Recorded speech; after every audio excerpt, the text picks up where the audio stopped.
आप देख रहे हैं न्यूज चस्का। नमस्कार, आप देख रहे हैं न्यूज चस्का। मैं हूं आपके साथ निहारिका सिंह नागर। आइए नजर डालते हैं आज की बड़ी तमाम खबरों पर।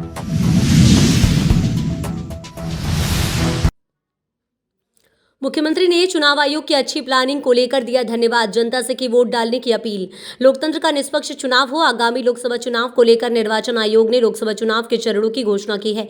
मैं चुनाव आयोग को धन्यवाद देना चाहूंगा। निर्वाचन आयोग ने अच्छे ढंग से पर्याप्त समय देते हुए इतने बड़े देश में अलग अलग प्रकार की भौगोलिक परिस्थितियों और अलग अलग मौसम होने के बावजूद भी उन्होंने चुनाव की बहुत अच्छी प्लानिंग की है। मध्य प्रदेश में 4 चरणों में जो चुनाव रखा है उसके लिए मैं चुनाव आयोग को बधाई देना चाहूंगा। भारतीय जनता पार्टी की सरकार चुनाव आयोग के निर्देश में व्यवस्थाओं के साथ चुनाव आयोग जो चाहेगी सारी सुव्यवस्था बनाते हुए मदद करेंगे। 19 अप्रैल को मध्य प्रदेश में 6 सीटों के चुनाव है। सीधी, शहडोल, जबलपुर, मंडला, बालाघाट, छिंदवाड़ा। दूसरे चरण में 26 सीटें हैं, जिसमें 7 सीटें टीकमगढ़, दमोह, खजुराहो, सतना, रीवा, होशंगाबाद, बैतूल।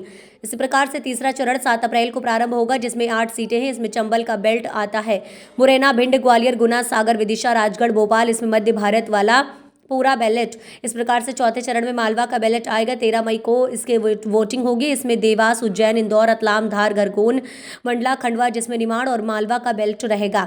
चुनाव आयोग के मार्गदर्शन में मुझे पूरा भरोसा है कि सभी मतदाता अपने मताधिकार का प्रयोग करेंगे। इस लोकतंत्र के पावन यज्ञ में हम सब की जवाबदारी है कि हर व्यक्ति का वोट डले। मैं अपील करना चाहता हूं कि चुनाव आयोग के निर्देश पर हर व्यक्ति जिन्होंने 18 वर्ष की आयु पूर्ण कर ली है, युवा, बुजुर्ग, सभी अपने मतदान का उपयोग करें।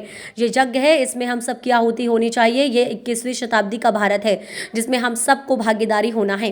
ये लोकतंत्र को गौरवान्वित करने वाला रहेगा। मेरी अपनी ओर से चुनाव आयोग को धन्यवाद। जैसे मैंने कहा है कि कांग्रेस का नेतृत्व की ही कमजोरी है कि कांग्रेस लगातार वो रॉकेट लॉन्च कर रही जो कभी गंतव्य तक पहुंचता ही नहीं है। पहले वो विचार कर ले कि किसको लॉन्च करना है।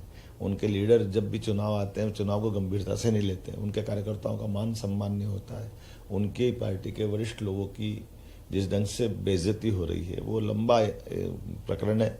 लेकिन मैं तो फिर भी उम्मीद करता हूँ कांग्रेस अपने गिरेबान में झांकेगी और भाजपा से सबक लेगी कि वो कार्यकर्ताओं की इज्जत कैसे करते हैं, चुनाव को कितनी गंभीरता से लेते हैं और चुनाव के लायक वातावरण बनाने में सरकार समाज की सेवा करते करते जनता का दिल कैसे जीतती, जैसे मोदी जी जीत रहे हैं। मैं उम्मीद करता हूँ अच्छे कामों के भरोसे से मोदी जी फिर इस बार 400 पार, 370 बीजेपी और साथ ही अलायंस के साथ मिलकर के हम 400 सीट जीतेंगे। और प्रदेश के जो आंकड़े आपके इलेक्ट्रॉनिक चैनलों पर आ रहे हैं, सर्वे एजेंसियां जो बता रही है कि अब की बार 29 की 29 सीट बीजेपी को मिल रही है। बहुत धन्यवाद।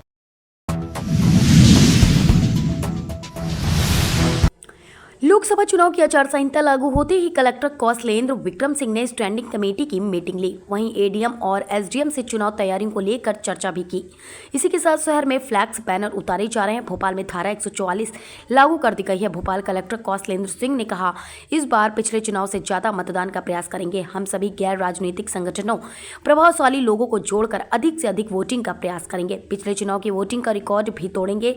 आदर्श आचार संहिता को लेकर 24, 48, 72 घंटे कार्रवाइयां हम करेंगे।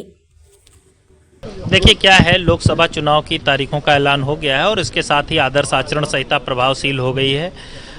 हम सभी लोगों ने अभी यहाँ पे स्टैंडिंग कमेटी की बैठक कर ली है और स्टैंडिंग कमेटी की बैठक करके सभी राजनीतिक दलों को आदर्श आचरण संहिता के संबंध में जो है बुकलेट और जानकारी, उनका ओरिएंटेशन क्लियर कर दिया गया है कि किस तरीके से जो है नियमों का पालन होना है। साथ ही हमारा कंट्रोल रूम भी फंक्शनल होकर एक्टिव हो गया है। इसके अलावा जो है अभी हमारे सारे नोडल अधिकारियों की बैठकें सभी चुनाव तैयारियों के संबंध में पहले से भी हो रही हैं। अभी इसको और चालू किया जा रहा है। जो 24 घंटे, 48 घंटे और 72 घंटे की कार्रवाई संपत्ति विरूपण अधिनियम के तहत होनी है, उस पर भी कार्रवाई शुरू कर दी गई है। वोटर टर्नआउट बढ़ाने के लिए स्वीप एक्टिविटीज़ भी शुरू की जा रही हैं। उनमें पहले से भी हम लोग जो है जागरूक करने का प्रयास कर रहे हैं। अभी और इंटेंसिव एक्टिविटीज चलाएंगे। तो इस तरीके से पूरे चुनाव की तैयारियां की जा रही हैं। आदर्श नगर गोविंदपुरा इंडस्ट्रियल एरिया में लोगों ने किया चक्का जाम। निगम की कार्रवाई करा रहे विरोध। लोगों का कहना है सरकार सबको बेघर कर रही है। गोविंदपुरा इंडस्ट्रियल एरिया में प्रशासन न अवैध अतिक्रमण पर बुलडोजर चलाए। क्षेत्रीय लोगों का कहना सरकार सभी को बेघर कर रही है। बिना नोटिस दिए मकान खाली करवाए जा रहे हैं। बिजली पानी के कनेक्शन भी काट दिए गए हैं। ऐसे में हम अब कहां जाएं? हमारी कहीं कोई सुनवाई नहीं हो रही है। जब तक प्रशासन हमारी कोई सही व्यवस्था नहीं कर देता तब तक हम धरना प्रदर्शन करते रहेंगे।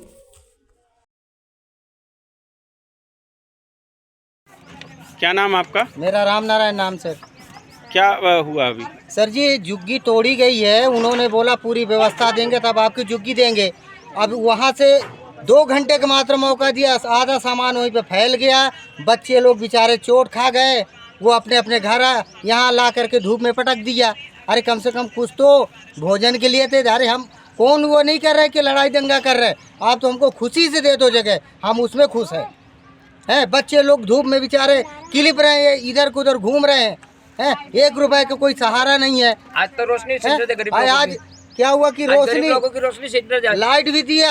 आज सरकारी वाले उन्होंने आए लाइट भी ले ले, पानी के डंपर आ रहा था वो भी बंद कर दिया है। डॉक्टर अंबेडकर नगर से Vaishno Devi Malwa express Berchha railway station के पास कंपलिंग टूटने से 2 हिस्सों में बटी। गनीमत रही घटना में कोई नुकसान नहीं हुआ।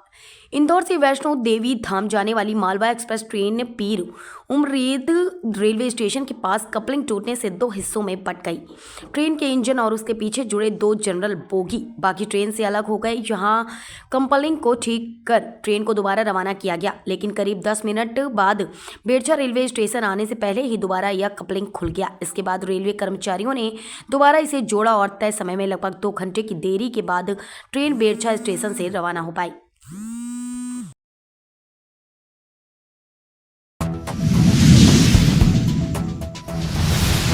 लोकसभा चुनाव को शांतिपूर्ण एवं निष्पक्ष संपन्न कराने भोपाल पुलिस ने निकाला फ्लैग मार्च। फ्लैग मार्च में अर्धसैनिक बल, जिला पुलिस बल के साथ महिला पुलिस बल हुआ शामिल। लोकसभा चुनाव के मद्देनजर भोपाल पुलिस ने फ्लैग मार्च निकाला।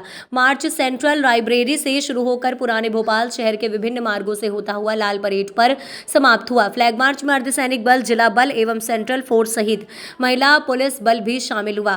फ्लैग मार्च में भोपाल पुलिस कमिश्नर हरिनारायण चारी मिश्र भी शामिल हुए। हम जानते हैं कि आदर्श चुनाव आचार संहिता का रिग्रेस हो चुका है, उसको लागू किया जा चुका है और उस कड़ी में पुलिस की जो प्रारंभिक तैयारियां हैं वो भी शुरू हो गई हैं।